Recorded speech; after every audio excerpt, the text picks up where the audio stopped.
নামাজকে বলো না কাজ আছে, কাজকে বলো আমার নামাজ আছে। নামাজকে বলো না কাজ আছে। আসসালামু আলাইকুম। আমার সাথে থাকার জন্য বিধায়ক ডাকাও না রে ভাই। কথা কইবে না, এই জায়গা কিন্তু কথা বলবে না। কাই তোমার কি প্রশ্ন আপনার পুরুষ না মহিলা? উত্তর দেবো। আমার তো মনে হয় না পুরুষ। পুরুষরা সালামের জবাব দৌড় দেয়, ঠিকই তো ঠিক। মহিলা রাস্তা দেয়। আবার দেখি আপনার পুরুষ না মহিলা। আসসালামু আলাইকুম ওয়া রাহমাতুল্লাহি ওয়া বারাকাতুহু। আলহামদুলিল্লাহ। মাথা করে লেখার কথা। ঠিক আছে? আলহামদুলিল্লাহ। তাড়াতাড়ি এসো, তাড়াতাড়ি এসো। আলহামদুলিল্লাহ নাহমাদুহু ওয়া নাস্তাঈনুহু ওয়া নাস্তাগফিরুহু ওয়া নু'মিনু বিহি ওয়া নাতাওয়াক্কালু আলাইহি মাইক স্টেজ অন হয়ে ওয়া নাউযু বিল্লাহি মিন শুরুরি আনফুসিনা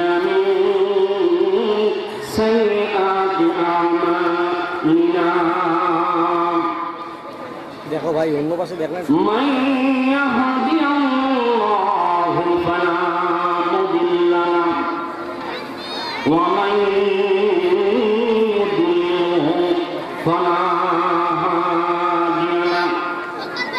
ونشهد أن لا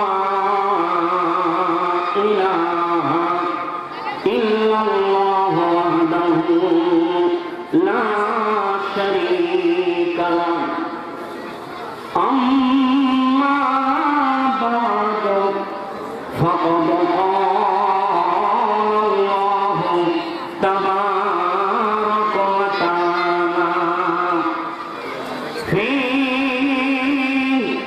كلامه المجيد وفي فرقانه الحميد জবান আছে জাবির, আল্লাহ জবান দিয়েছেন জাবির, আমার সাথে তেলাওয়াত করুন। আউযু বিল্লাহি মিনাশ শাইতানির রাজীম। বিসমিল্লাহির রাহমানির রাহিম। আলিফ লাম মিম। আহাসিবান নাসু আন ইউতরাকু আন ইয়াকুলু আমান্না ওয়া হুম লা يفتنون إلى آخره. عن علي رضي الله تعالى عنه أنه قال قال رسول الله صلى الله عليه وسلم يوشك أن يأتي زمن لا يبقى من الإسلام إلا اسمه ولا يبقى من القرآن إلا رسمه مساجدهم آمنة وهي خراب من الهدى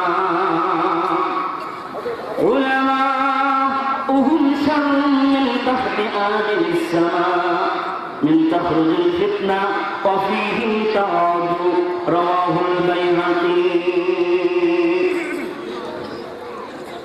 মুসলিম মোরা আজ ঘুমিয়ে পড়েছি, ঠিক না ঠিক?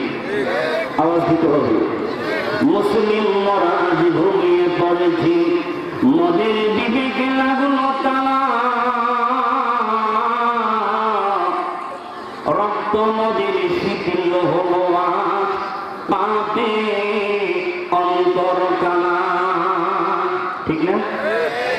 আসে আসবে পথে আধার নেমে, আসবে পথে আধার নেমে, তাই বলে কি রইবি থেমে, বারে বারে জ্বালাও বাতি, হয়তো বাতি জ্বলবে না, তাই বলে তো বিহুর মতন বসে থাকা যাবে না। করে খালিদ করে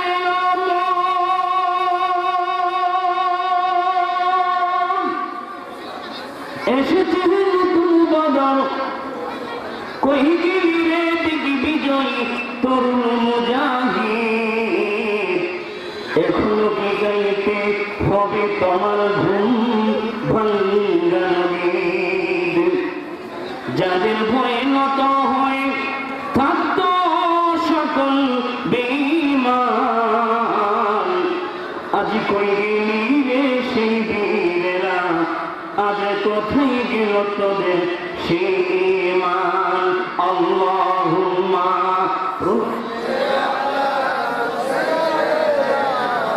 মাওলানা মুহাম্মদ।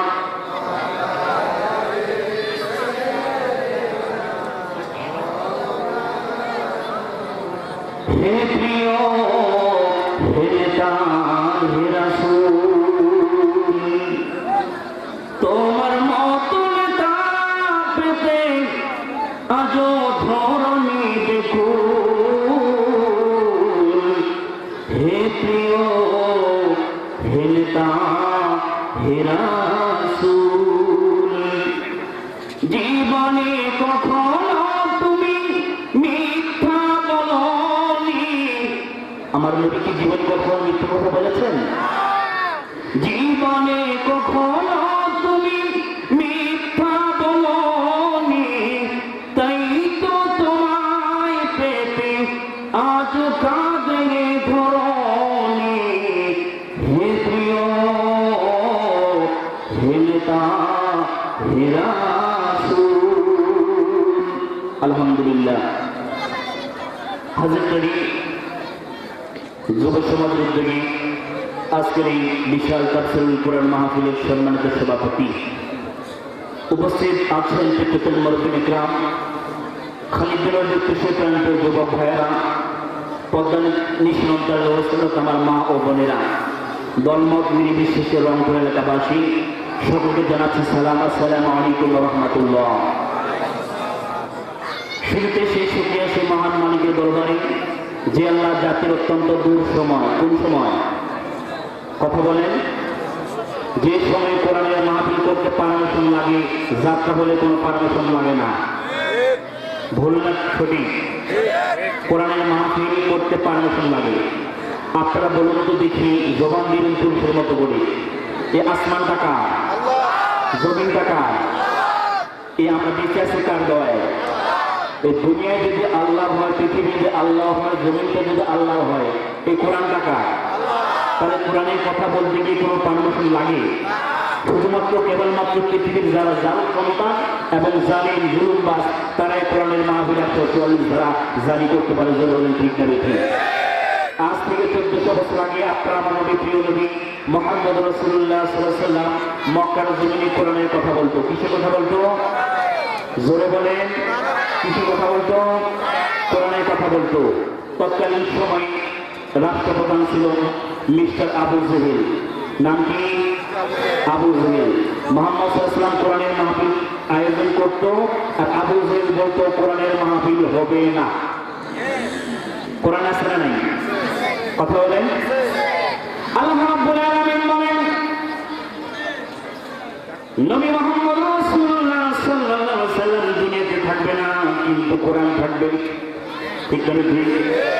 আবু জেহেল থাকবে না, কিন্তু আবু জেহেলের নেতা আর নেত্রীরা এবং নাতি এবং পুতিরা থাকবে। জোরে বলেন ঠিক না?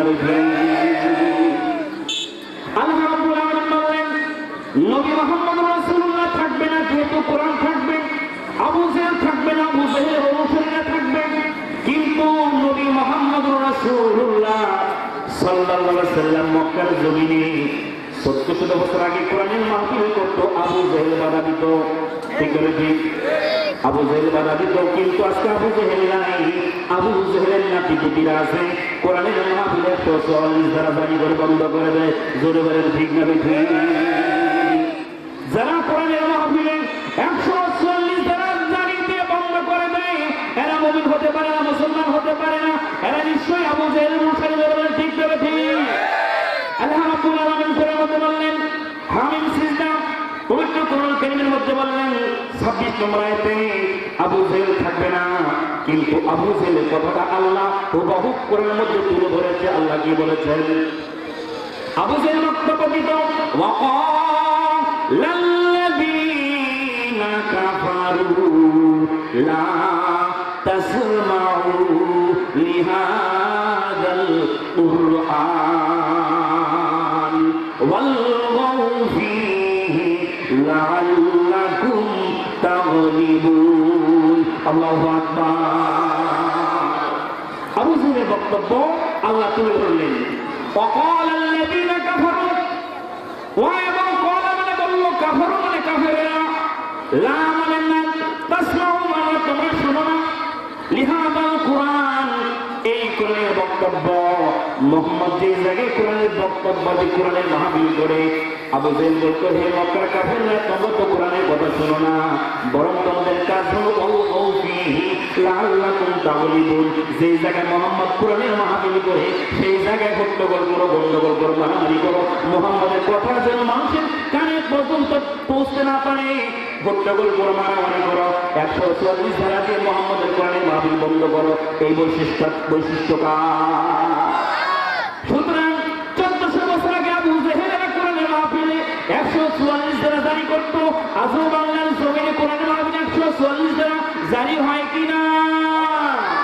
সুতরাং আজকে বাংলার জমিনে আল্লাহর কোরআন, আল্লাহর দিন, আল্লাহর আসমান, আল্লাহর জমিনে কোরআনের কথা বলতে গিয়ে পারমিশন লাগে?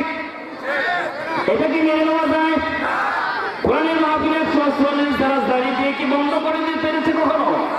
কথা বলেন, পারিনি, কিয়ামত পর্যন্ত পারবে না, জোরে বলেন ঠিক যাবে ঠিক?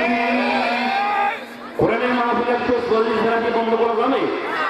তাই বলে কি কোরআন মাহফিল বন্ধ হয়েছে? কোরআন মাহফিল চলবে না বন্ধ হবে? কতদিন চলবে?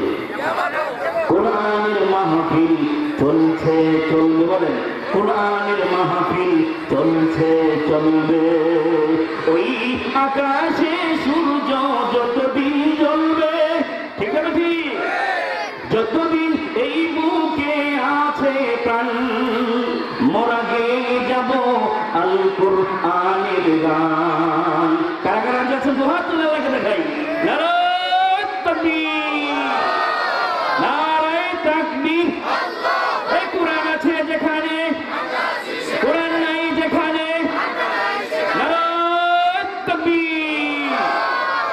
যতদিন এই বুকে আছে প্রাণ, মোরা গেয়ে যাব আল কুরআনের গান।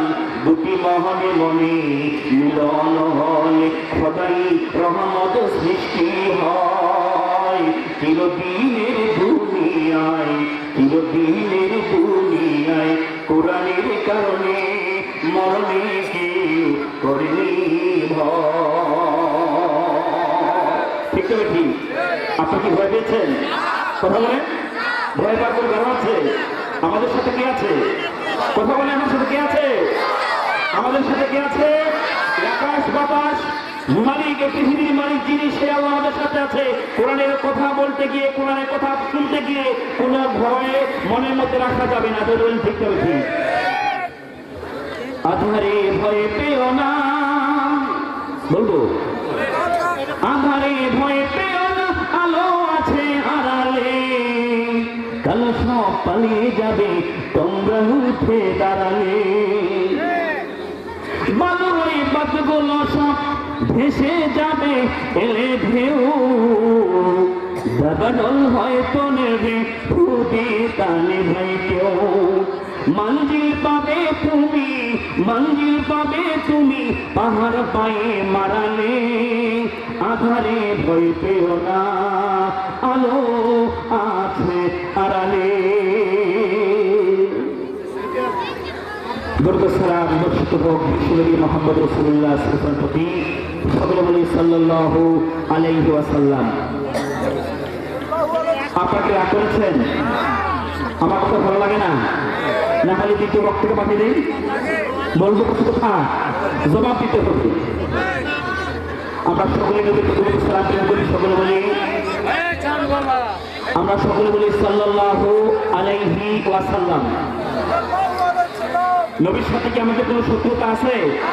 যে নবীর সুপারিশ ছাড়া আপনি আমি জান্নাতে যেতে পারবো না, সেই উপর দরুদ পাঠ করার দরকার আছে না নাই? জোরে বলে আছে না নাই? তাহলে আমার নবীর উপর দরুদ পাঠ করি। সকলে বলি সাল্লাল্লাহু আলাইহি ওয়াসাল্লাম। নবীর উপর দরুদ পাঠ করে লাভ লস? দুটো হাদিস বলবো, শুধু বেশি বলবো না।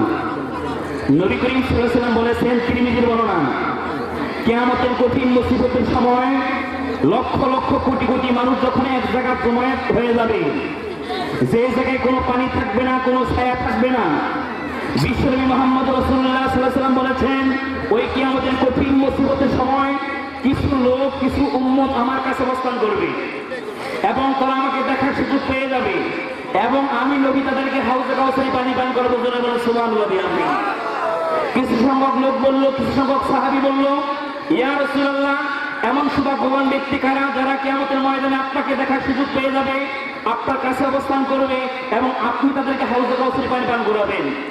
নবী করিম সাল্লাল্লাহু আলাইহি ওয়াসাল্লাম বললেন, ইন্না আউলান নাসি বিয়াউমিল কিয়ামাতি আকসারুহুম আলাইহিস সালাওয়াত। ওই উম্মত, পুরুষ হোক আর মহিলা হোক, যে উম্মত দুনিয়াতে বেশি বেশি আমার উপর দরুদ পাঠ করেছে, ওই উম্মত সে আমার কাছে অবস্থান করবে এবং আমাকে দেখার সুযোগ পেয়ে যাবে এবং আমি নবী তাদের হাউজে কাউসার পানি পান করাবো। বলি সুবহানাল্লাহ। বিহামদিহি। সম্মানিত হাজিরিন, ছোট্ট একটি হাদিস। এই কোরআনটা কার? আল্লাহর কোরআন। এই কোরআনে কোনো ভুল আছে? কোনো ভুল আছে? কোনো সন্দেহ আছে? যদি বলে কোনো কথা আছে? এই কোরআনে যাহা আছে সব সত্য না মিথ্যা? আল্লাহ রাব্বুল আলামিন বলেছেন কোরআনের মধ্যে, পবিত্র কোরআন কারীমের 2 নম্বর সূরা, কোরআনের সবচেয়ে বড় সূরা, সূরাটির নাম হলো সূরা আল বাকারা। বাকারা 2 নম্বর আয়াতে আল্লাহ রাব্বুল আলামিন বলেছেন, যালিকাল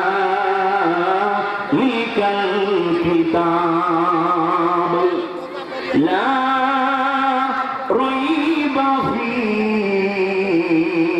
আল্লাহু আকবার। আল্লাহ রাব্বুল আলামিন বলেন, যালিকাল কিতাব, হে নবী, এটা এমন একটি কিতাব, লা রাইবা ফীহি, কোনো ভুল নেই, কোনো সন্দেহ নাই। বলুন সুবহানাল্লাহ। এটি কেমন একটি কিতাব, এই কোরআনের মধ্যে কোনো ভুল নেই, কোনো সন্দেহ নেই। আল্লাহর কোরআনকে ডাক দিয়ে বললাম, ও আল্লাহর কোরআন। আল্লাহ বলল, তোমার মধ্যে কোনো ভুল নেই, কোনো সন্দেহ নেই। তাহলে আল্লাহ কোরআন তুমি বলো তো দেখি, তোমার ভিতরে কি আছে? কোরআনের ভিতরে কি আছে? কোরআনকে প্রশ্ন করলাম, কোরআনকে প্রশ্ন করলাম, কোরআন তোমার ভিতরে কি আছে? আল্লাহর কোরআনের ভিতরে আল্লাহ রাব্বুল আলামিন জবাব দিয়েছেন, আমি আমার আল্লাহর কোরআনকে, আল্লাহ রাব্বুল আলামিন বলেন, আমি আমার কোরআনকে 3টা জিনিস দ্বারা পরিপূর্ণ করে দিয়েছি। জোরে বলেন সুবহানাল্লাহ। কয়টা জিনিস? 3টা জিনিস আল্লাহ রাব্বুল আলামিন কোরআনকে পরিপূর্ণ করে দিয়েছেন। পৃথিবীর এমন কোনো বই নাই এই 3টা জিনিস আছে। আল্লাহ রাব্বুল আলামিন সূরা আনামের 115 নম্বর আয়াতে আল্লাহ রাব্বুল আলামিন বললেন, আমি আমার কোরআনকে 3টা জিনিস দ্বারা পরিপূর্ণ করে দিয়েছি। পৃথিবীর এমন কোনো বইতে এই 3টা জিনিস খুঁজে পাওয়া যাবে না। সূরা আনামের মধ্যে 115 নম্বর আয়াতে আল্লাহ রাব্বুল আলামিন উত্তর দিলেন, কোরআনের মধ্যে কোনো ভুল নেই, কোনো সন্দেহ নাই। বাকারা 2 নম্বর আয়াতে বললেন, আর সূরা আনামের 115 নম্বর আয়াতে আল্লাহ বললেন, আমি কোরআনকে 3টি জিনিস দ্বারা পরিপূর্ণ করে দিয়েছি। আল্লাহ রাব্বুল আলামিন বলতেছেন, ওয়া তাম্মাত কালিমাতু লিরাব্বিকা সিদকা ওয়া আদলা লা মুবাদদিলা লিকালিমাতিহি ওয়া হুয়াস সামিউল আলীম। আল্লাহু আকবার। কয়টা জিনিস আল্লাহ কোরআন পরিপূর্ণ করে দিয়েছেন? 3টা। এক নম্বরে আল্লাহ বললেন, ওয়া তাম্মাত কালিমাতু লিরাব্বিকা সিদকা, হে নবী, তোমার রব, তোমার আল্লাহ তোমার উপর যে কোরআন নাযিল করেছে, ও নবী, কোরআনের শুরু থেকে শেষ পর্যন্ত সূরা ফাতিহা থেকে শুরু করে সূরা নাস পর্যন্ত শেষ আয়াত পর্যন্ত কোরআনের মধ্যে যাহা আছে সব সত্য, একটা মিথ্যা নাই। জোরে বলেন সুবহানাল্লাহ। একটা সত্য, কোরআনের মধ্যে যাহা আছে সব সত্য। দুই নম্বরে কোরআন বললেন ওয়াদলা, কোরআনের মধ্যে দুই নম্বর যে জিনিসটা আমি আল্লাহ পরিপূর্ণ করে দিয়েছি, এই কোরআন হলো মানুষের একটি বিচারকের কিতাব। এই কোরআন হলো সংসদের একটি সংবিধান। জোরে ঠিক নেবে ঠিক। এই কোরআন হলো জজের রায়ের কিতাব। আল্লাহ রাব্বুল আলামিন বললেন ওয়াদলা, এই কোরআন দিয়ে যদি পৃথিবীর কোনো বিচারপতি, কোনো জজ কিংবা কোনো মিনিস্টার কিংবা চেয়ারম্যান কিংবা মেম্বার কোরআনের ফয়সালা দিয়ে বিচার করে, ওই ব্যক্তি ন্যায় বিচার করবে, কখনো কারো প্রতি অন্যায় বিচার হবে না। আল্লাহ ওয়াদলা, ন্যায় পরায়ণের কিতাব। যত নিয়ম কানুন, যত তথ্য, যত ফর্মুলা আছে, এইগুলো যদি মানুষ সমাজ এবং রাষ্ট্রের মানে, মানুষরা শান্তি পাবে, অশান্তি থাকবে না। কে বলছে? কথা বলেন। আল্লাহ বললেন আমি যে তথ্যগুলো, আল্লাহ বলতেছেন যে নিয়ম কানুন মানুষ কিভাবে খাবে, কিভাবে ঘুমাবে, কিভাবে ব্যবসা করবে, কিভাবে রাষ্ট্র পরিচালনা করবে, এই তথ্যগুলো আমি এই কোরআনের মধ্যে দিয়েছি। এই তথ্যগুলো মানুষ যদি এই ইউনিয়ন কাউন্সিল থেকে শুরু করে সংসদ পর্যন্ত প্রত্যেকটি স্তরে কোরআন দিয়ে সাজায়, মানুষের শান্তি পাবে, কোনো অশান্তি থাকবে না। বিশ্বাস হয় না? হয় না? কথা বলেন। সম্মানিত হাজির, কেমন বিশ্বাস হয় কিনা ছোট্ট একটি তথ্য দিয়ে দেয়। আমরা মসজিদে যাই, নতুন এক জোড়া বাটা জুতা নিয়ে যদি আমরা মসজিদে যাই, মসজিদের পিছনে যদি আপনি জুতা রাখেন, সামনের কাপড় যদি নামাজ পড়েন, আপনার কিন্তু নামাজের মন বসবে না। বসবে? বলেন কেন বসবে না? কারণ হলো নতুন জুতা পিছনে রাখে রাখছি, সামনের কাপড় নামাজ পড়তেছি, না জানি নামাজ শেষে আমার জুতাকে চুরি করে নিয়ে যা। আছে না নাই? রংপুর মেডিকেল করে যাবেন, মসজিদে দেখবেন ফ্যানের মধ্যে শিকল, লোহার শিকল দিয়ে তারা লাগিয়ে রাখছে। মসজিদের ইমাম সাহেব বলে, মেডিকেল মসজিদের ইমাম সাহেব বলে, আমার মসজিদের নতুন যারা মুসল্লি জুতা কিন্তু সাবধান। বলে কিনা? আমি নামাজ পড়েছি মেডিকেল মসজিদে, ইমাম সাহেব বলে হে নতুন যারা মুসল্লি আমার মসজিদের আপনার জুতা সাবধান, প্রতি অক্ষে জোড়া চলে যায়। অমুসলমান স্বাধীন বাংলাদেশে, যে দেশে লক্ষ লক্ষ শহীদের বিনিময়ে, লক্ষ লক্ষ ইজ্জতের বিনিময়ে স্বাধীন দেশ পেলাম, সেই দেশে আমরা শান্তি মতো দুরাকাত নামাজ পড়তে পারি না। জোরে বলেন ঠিক না? চুরির ভয়ে, জুতা চুরির ভয়ে, ব্যাগ চুরির ভয়ে। ঠিক না? ঠিক। আল্লাহ রাব্বুল আলামিন বললেন, ও পৃথিবীর মানুষেরা, তোমরা চুরির থেকে যদি বাঁচতে চাও, একটা কোরআনের আইন সংসদ থেকে পাস করো। একটা কোরআনের আইন, কয়টা? একটা কোরআনের আইন যদি সংসদ থেকে তোমাদের সমাজে পাস হয়ে যায়, রাষ্ট্রীয়ভাবে আইন কার্যকর হয়ে যায়, শুরু হয়ে যায়, তোমরা জুতা কেন লক্ষ কোটি টাকার সম্পদ বাইরে থেকে নামাজ পড়বে? কোনো বেটা বেটির ক্ষমতা নেই অপরের সম্পদে হাত দেয়। আল্লাহ রাব্বুল আলামিন সূরা মায়েদার ৩৮ আয়াতে বললেন কোন আইন সংসদ থেকে পাস করা লাগবে?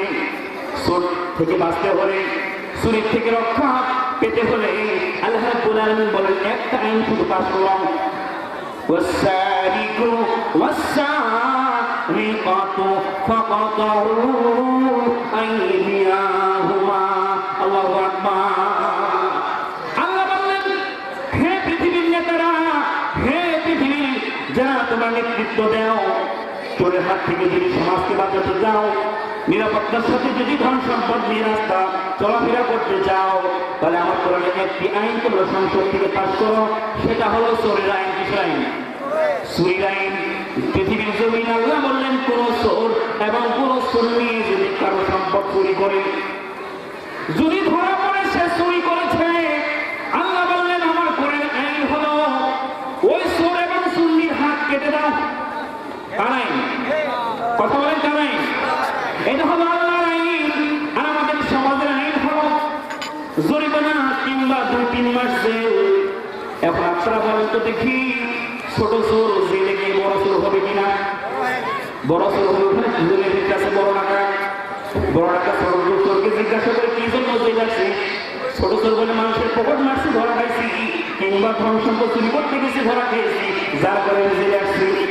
এখন বড় শহর যে ডাকাত ভিতরে জেলের ভিতরে আছে, ও বলতেছে তুই পকেট মারে আসছি, আমি হলাম ডাকাতের সন্তান, 2-4টা খুন করে আসছি। কিভাবে খুন করতে হয়, কিভাবে চুরি করতে হয়, সেটা জেলের ভিতরে হয়। 3 মাস পর পাকিস্তান বের হয়ে এসে মানুষের গলায় চুরি করে চলে, ঠিক করে সমাজ হাজির। এভাবে চুরি বন্ধ হবে না, লক্ষ লক্ষ কোটি কোটি টাকা ব্যাংক থেকে চুরি হয়ে যায়, কে নিল এই বিচার হলো না, ঠিক আছে ঠিক। যদি আমাদের সমাজে একটা আইন সংসদ থেকে পাস হয়, চোরের বিচার, চোরের সুন্নি যদি ধরা পড়ে, আল্লাহর কোরআন বলেছে তাদের হাত কেটে দাও। আর পৃথিবীর সমস্ত স্যাটেলাইট মিডিয়া, টিভি মিডিয়া যদি প্রচার